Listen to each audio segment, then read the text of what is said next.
ফের জমে থাকা ক্ষোভের বহিঃপ্রকাশ ঘটল খড়দায়। নির্মল ঘোষকে খড়দা থানা থেকে বের করে নিয়ে যাওয়ার সময় আছড়ে পড়ে জনরোষ।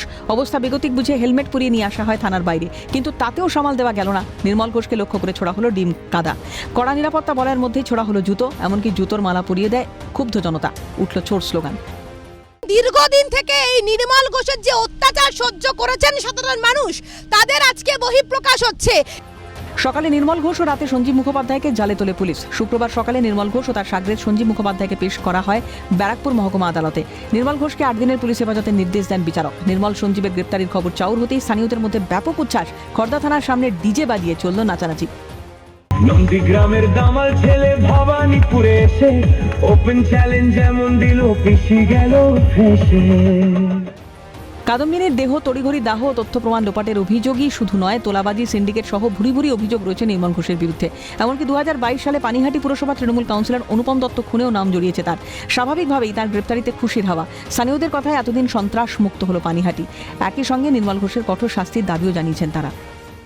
এটা উল্লাস নয়, এটা খুশির বহিঃপ্রকাশ। এতদিনের এত ক্রাইম, অনুপম দত্ত খুন, মনীষ শুক্লা খুন, শম্ভু দত্ত খুন, ভাগাড়ের জমি নিজের নামে নিয়ে বিক্রি করে দেওয়া, পানিহাটি পৌরসভাটার সমস্ত কিছু চুরি করে শেষ করে দেওয়া, সেনবাড়ি বিধানচন্দ্র রায়ের পাঠাগার সরকারি ভেস্টেড ল্যান্ড নিজের নামে নিয়ে বিক্রি করে দেওয়া, গঙ্গার ওপারে উত্তরপাড়ায় এখনো অবধি আমি এডিএসআর অফিসে আপনাকে 30টা ফ্ল্যাট নির্মল ঘোষ আর ছেলের নামে রেজিস্ট্রি দেখাবো। নান্টু ঘোষের যেন ফাঁসি হয় এই আশাই করি আমরা। এই সোদপুর এলাকা, পানিহাটি এলাকা একদম অ্যান্টি সোশ্যালে ভরে গেছে। এরা লোকের কাছ থেকে যারা প্রমোটার বাড়ি করছে, আপনাকে হয়তো কম খরচে দিতে পারবে, কিন্তু এদেরকে কয়েক কোটি টাকা দিয়ে আরো শেষ করে দিচ্ছে। এবং এদের আসল তাহলে কি এখন খোলা আকাশের নিচে বাঁচতে পারছেন তো? তাহলে কি এখন খোলা আকাশের নিচে বাঁচতে পারছেন? হ্যাঁ, খোলা আকাশের নিচে বাঁচবার জন্যই তো এসবগুলো হচ্ছে। ভয়ে বা আতঙ্কে থাকতেন? ভয়ে তো ছিলাম, এখন ভয়ে মুক্ত। ভরসাহীন মোদিজির কথা।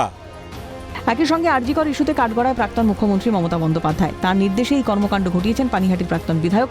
ঘটনার দিন নির্মল ঘোষের ফোনে অন্তত 30 বার ফোন এসেছিল মমতার। কল রেকর্ড চেক করে তদন্তের দাবি বিক্ষুব্ধদের।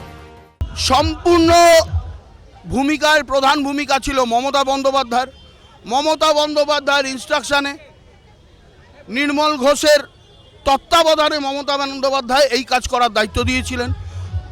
নির্মল ঘোষের ফোনে ওই দিন মমতা বন্দ্যোপাধ্যায়ের অন্তত 30খানা ফোন আছে। নির্মল ঘোষের কল রেকর্ড চেক করলে পাওয়া যাবে। চেক করুন, তাহলে কে আসল দায়ী? মমতা বন্দ্যোপাধ্যায়। আর কার্যকর করেছেন এই নির্মল ঘোষ। অভয়ার দেহকে 2-3টে ডেড বডিকে টপকে দিয়ে পুড়িয়ে দিয়ে সমস্ত প্রমাণ তথ্য লোপাট করার নায়ক এই নির্মল ঘোষ এবং চেয়ারম্যান সোমনাথ দে। তবে ঘটনার মূল চক্রী মমতা বন্দ্যোপাধ্যায়। তার নির্দেশেই তড়িঘড়ি দেহ সৎকার। পুলিশি জেরায় নতুন কোনো তথ্য উঠে আসে কিনা সেটাই দেখার। ক্যামেরায় গোপাল সেনের সঙ্গে দীপাঞ্জনা সাউ ও হিমাদ্রি শেখর ভট্টের রিপোর্ট, ক্যালকাটা নিউজ।